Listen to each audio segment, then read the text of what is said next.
Thank you. Thank you for coming to our wedding, okay? Mike and I are really grateful, and we wanted to thank the church for allowing us to have our wedding here, and for welcoming us as a family. So Mike,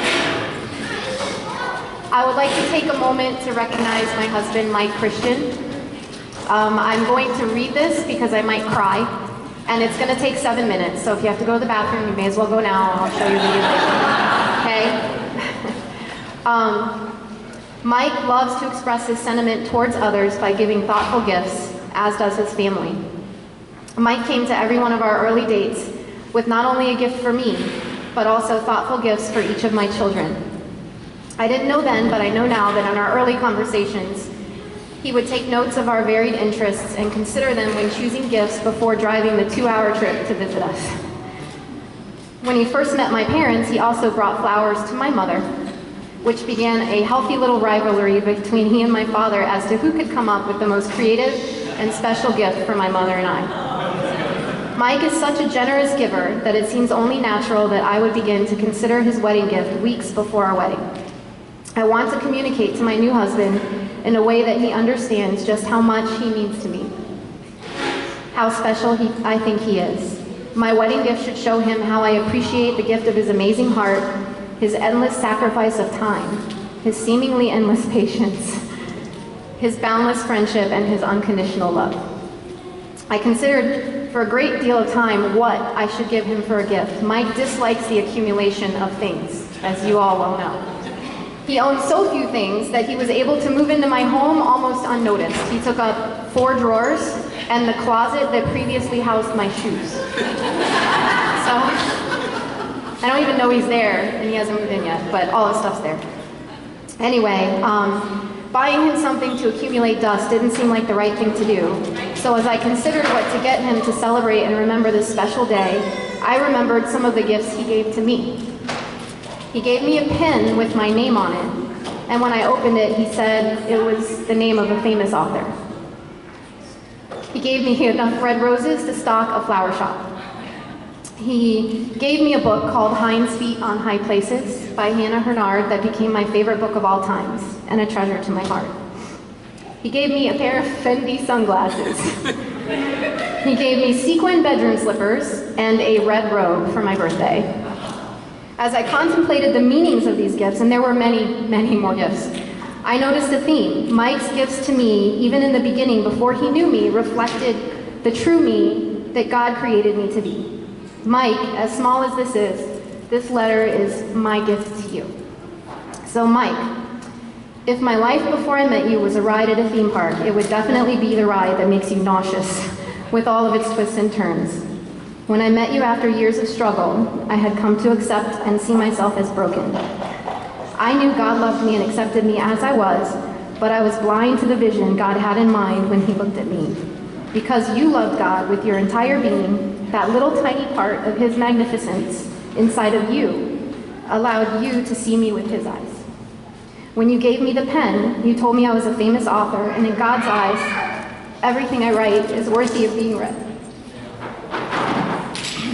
Sorry, guys. When you showered me with beautiful red roses, sometimes 2 arrangements at a time, you confirmed that you didn't see me as a divorcee and a failure at marriage or family. You saw me as your future bride, worthy of celebration and romance. Sorry, guys. I rehearsed this like 82 times, and I didn't cry. But when you gave me Hannah Hurnard's book, which tells the story of a lame girl who becomes agile like a deer, you showed me that you saw me as God saw me, whole and fully restored. And this is my favorite quote from the book. Don't you know by now that I never think of you as you are now, but as you will be when I have brought you to the kingdom of love and washed you from all of the stains and defilements of the journey. If I come along behind you and notice that you are finding the way especially difficult and are suffering from slips and falls, it only makes me think of what you will be like when you are with me, leaping and skipping on the high places.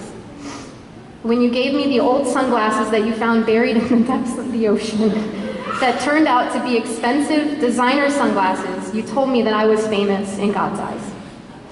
On Christmas Day, when you gave me the slippers adorned with sequins, You told me that even when walking around the house in my pajamas with unbrushed hair and teeth, which is often, right? I am worthy of my inheritance from the king. My favorite gift of all is when you gave me a red bathrobe for my birthday.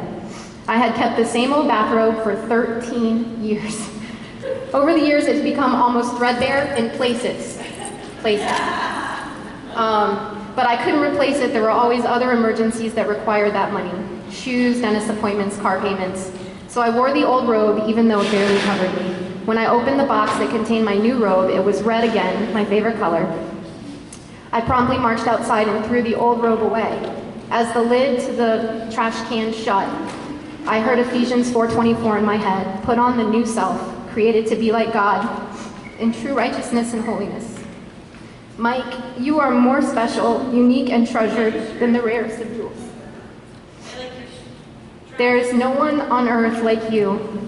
It is apparent to everyone who meets you that inside your body beats the heart of a selfless, grateful, and passionate servant of God, right? Amen. Yeah.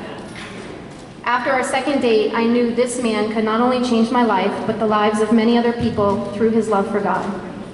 I knew that God had called you out for a special purpose, and because I saw myself as broken at that time, I had decided that I did not deserve someone as amazing and beautiful as you. I told myself that if you truly knew me and who I was, you would be disgusted and forced to turn away.